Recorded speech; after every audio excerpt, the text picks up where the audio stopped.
আমি কিছুদিন আগে ঢাকায় গেছিলাম এবং পাঠাওতে একটা রাইড নিলাম। সো আমি তার বাইকে ওঠার সাথে সাথেই ড্রাইভার মামা জিজ্ঞেস করলেন যে, "মামা উবার পান নাই?" আমি বললাম যে, "না মামা, আমি পাঠাওতেই নিলাম।" উনি একটা দীর্ঘশ্বাস ফেললেন এবং বললেন যে, "আমরাও তো উবারই চালাই ভাই, পাঠাওতে আমরা কাস্টমার পাই না।" এই কথাটা শোনার পর রীতিমতো আমার মাথায় একটা প্রশ্ন ঘুরতে লাগলো। পাঠাও তো একটা দেশি কোম্পানি, ইভেনচুয়ালি উবার আসার আগেই তারা খুব ভালো একটা পজিশন হোল্ড করেছিল। সবার আগে শুরু করেছিল। তাহলে প্রশ্নটা হলো তারা কেন পারল না টিকে থাকতে? এবং ঢাকা থেকে এসে আমি তারপরেই যখনই সময় পেয়েছি বিষয়টি নিয়ে ভাবার চেষ্টা করেছি। আমি গুগল করে রিসার্চ করার চেষ্টা করেছি। অ্যান্ড যা পেয়েছি এটা শুনে রীতিমতো আপনার মাথা নষ্ট হয়ে যাবে। তাহলে চলুন শুরু করি ২০১৫ সাল থেকে। তখন পাঠাও ছিল একটা ডেলিভারি কোম্পানি। হ্যাঁ ভাইয়া, আপনি ঠিকই শুনেছেন। পাঠাও তখন রাইড শেয়ারিং কোম্পানি ছিল না। তারা সিম্পলি থিংক করল যে সামনে ই-কমার্স বুম আসবে। আমরা এই ডেলিভারি দিয়ে রাজত্ব করব। কিন্তু প্রবলেম কি জানেন? ২০১৫ সালে আসলে ই-কমার্স বলতে মানুষ কিছুই বুঝতো না। এদেশের মানুষ সেটাতে কমফোর্টেবল ছিল না। এবং দারাজও তখন জাস্ট একটা জন্ম নেওয়া বাচ্চার মতো ছিল। সো পাঠাওয়ের জন্য ব্যাপারটা এরকম দাঁড়াইলো যে আপনি কোন একটা জায়গায় রাস্তা বানালেন, বাট ওই রাস্তাতে যাওয়ার জন্য গাড়িই নাই। ২০১৬ তে তারা কি করল? পিভট করল এবং তারা তাদের পুরো যে বিজনেস মডেল সেটাই চেঞ্জ করে ফেলল। তারা বাইক রাইড শেয়ারিং চালু করল। ব্রিলিয়ান্ট মুভ, তাই না? অ্যাকচুয়ালি না। দেখুন, তারা যখন পিভট করলো, প্ল্যান করছে, মিটিং করছে, ঠিক তখনই ইন্টারন্যাশনাল প্লেয়ার উবার কি করলো? চুপিসারে বাংলাদেশে ঢুকে পড়ল। এবং ২০১৬ সালের নভেম্বর মাস জাস্ট বুম! ওভারনাইট সব বিলবোর্ডে আমরা দেখতে পেলাম জাস্ট উবার অ্যান্ড উবার। তবে তখনও পাঠাওয়ের চান্স ছিল। কেননা উবার শুধুমাত্র তারা কার দিয়ে বাংলাদেশে তাদের যাত্রাটা শুরু করল। পাঠাওয়ের ছিল শুধু বাইকস। এখানে পাঠাও একটা বড় মিস্টেক করে বসলো। তারা ভাবলো যে আমরা একটা স্টার্টআপ, আমাদেরকে কুল হতে হবে। একদম সিলিকন ভ্যালি স্টাইলে আমাদেরকে বিজনেস করতে হবে। জানেন পাঠাও সে সময় কি করল? তারা সিম্পলি তাদের এমপ্লয়িদের বলল যে, "তোমরা এখন থেকে আমাদের এমপ্লয়ি না, তোমরা আমাদের পার্টনার।" এর মানে কি? এর মানে হলো সিম্পলি যে no fixed salary, no benefits, nothing. But তখন উবার বাংলাদেশে কি করল? ঠিক এর বিপরীতটা করল। ড্রাইভারদের জন্য ফ্রি ট্রেনিং সেন্টার খুলল। তারা ড্রাইভারদেরকে মোবাইল দেওয়া শুরু করল।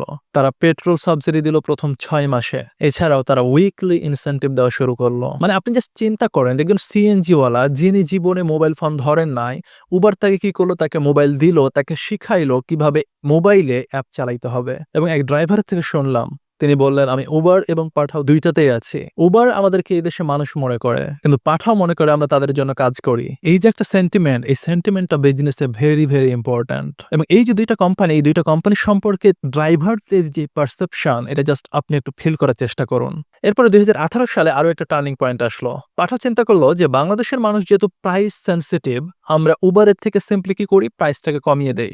অর্থাৎ তারা প্রাইস অরে ঢুকে পড়ল। এবং আপনি সিম্পলি চিন্তা করতে পারেন যে বাংলাদেশের প্রেক্ষাপটে এটা খুব ভালো একটা আইডিয়া, তাই না? কিন্তু না। এটা হলো একটা স্টার্টআপের সবচেয়ে কমন একটা মিস্টেক। যখন পাঠাও ২০% কমিশন নিয়ে ৳৮০ য় রাইড দিচ্ছে, তখন উবার ২৫% কমিশন নিয়ে ৳১০০ য় রাইড দিচ্ছে। কাস্টমাররা তো ঠিকই খুশি। কিন্তু কি হলো? ড্রাইভাররা উবারে চলে গেল। কারণ সিম্পলি উবারে তাদের ইনকাম বেশি। এখন এখানে সিম্পল ব্যাপারটা হচ্ছে এরকম যে পাঠাওয়ের কাছে কাস্টমার আছে কারণ তারা প্রাইস অরে নেমেছে, তারা প্রাইসটা কমাচ্ছে। কিন্তু তাদের কাছে ড্রাইভার নাই। এখন আপনি আমাকে বলুন যে আপনার কাস্টমার আছে বাট আপনার কাস্টমারদেরকে সার্ভ করার মতো প্রোডাক্ট নাই। তাহলে কি কোনো লাভ হলো? কোনো লাভ নেই। আরো একটা মজার ডেটা ২০১৯ সালে পাঠাও শুরু করলো তাদের ফুড ডেলিভারি। এরপরে তারা পাঠাও শপ শুরু করলো। পাঠাও কুরিয়ার, পাঠাও কার, পাঠাও পার্সেল এগুলো তারা শুরু করলো। মানে jack of all trades, master of none. But Uber সেই সময়তে কি করতেছিল?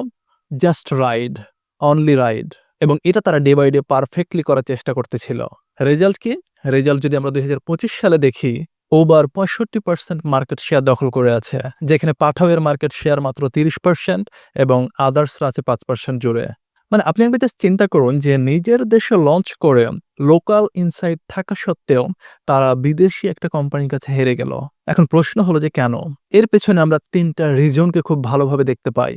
১ নম্বর কারণটা হলো যে ফোকাসের অভাবে সবকিছুই করতে গিয়ে কোনটাই আসলে ভালোভাবে তারা করতে পারেনি। ২ নম্বর হলো তাদের ড্রাইভার ম্যানেজমেন্ট সিস্টেম। বর্তমানে প্রযুক্তির সময়ে এসে যদি আপনি চিন্তা করেন যে শুধুমাত্র টেকনোলজি দিয়ে আপনি একটা বিজনেস পুরোপুরি বিল্ড করে ফেলবেন, আপনি মানুষকে মানুষ মনে করবেন না, তাহলে আপনি আসলে ভুলের স্বর্গে বাস করছেন। আপনি যতক্ষণ পর্যন্ত আপনার ইউজারদের, আপনার এমপ্লয়িদের তাদেরকে যতদিন পর্যন্ত মানুষ মনে করতে না পারবেন, ততদিন পর্যন্ত আপনি শুধুমাত্র প্রযুক্তি দিয়ে বিজনেস করতে পারবেন না। ৩ নাম্বার হলো রং কম্পিটিশন। আপনি যদি শুধুমাত্র প্রাইস নিয়ে ফাইট করতে যান তাহলে আপনি কমপ্লিটলি শেষ। আপনাকে ফাইট করতে হবে কোয়ালিটি আর সার্ভিস নিয়ে। আচ্ছা, মজার একটা জিনিস বলি আপনাদের। আপনারা কি জানেন যে পাঠাওয়ের যিনি বর্তমানে ফাউন্ডার তিনি কি করেন? তিনি কোথাও একটা বসে তার নেক্সট স্টার্টআপ নিয়ে তিনি চিন্তা করছেন। অপরদিকে যদি আমরা উবারের কথা চিন্তা করি, উবারের যিনি বাংলাদেশের হেড তিনি রাস্তায় নেমে উবার ড্রাইভারদের সাথে চা খান। So see the difference here. এখন চলুন দেখি যে আমাদের এই পুরো গল্প থেকে আমরা যারা ফাউন্ডার হতে চাই তাদের জন্য আসলে কি শিক্ষণীয়। নাম্বার 1, আপনি আগেই শুরু করেছেন এর মানে এটা নয় যে আপনি অবশ্যই জিতবেন। দিন শেষে এটাই ম্যাটার করে যে আপনি কত ভালো এক্সিকিউট করলেন। নাম্বার 2 হলো যে আপনি যদি একটা কোম্পানিকে বড় করতে চান, ট্রুলি সাকসেসফুল করতে চান তাহলে আপনার টিম ডাজ ম্যাটার। সুতরাং অবশ্যই আপনার টিমের প্রতি ফোকাসড হন, তাদের টেক কেয়ার করুন। নাম্বার 3 হলো 10টা কাজ একটু করার থেকে একটা কাজ বেশি ভালো করে করা অনেক বেটার। পাঠাও হয়তো এখনো আমাদের দেশে এই সেক্টরে মার্কেট লিডার হতে পারে নাই। তবে তাদের ফেইলিউর থেকে আমরা যেটা শিখতে পারি সেটা $1,000,000 লার্নিং। এখন আপনাদের কাছে প্রশ্ন, পাঠাও কি কামব্যাক করতে পারবে? নাকি গেম অলরেডি ওভার? কমেন্টে অবশ্যই জানাবেন। সো এই ছিল আমাদের বিজনেস কেস স্টাডিজের ৩য় এপিসোড। সো আপনি যদি পরবর্তী এপিসোডটা মিস করতে না চান তাহলে এখনই সাবস্ক্রাইব করে ফলো দিয়ে রাখুন।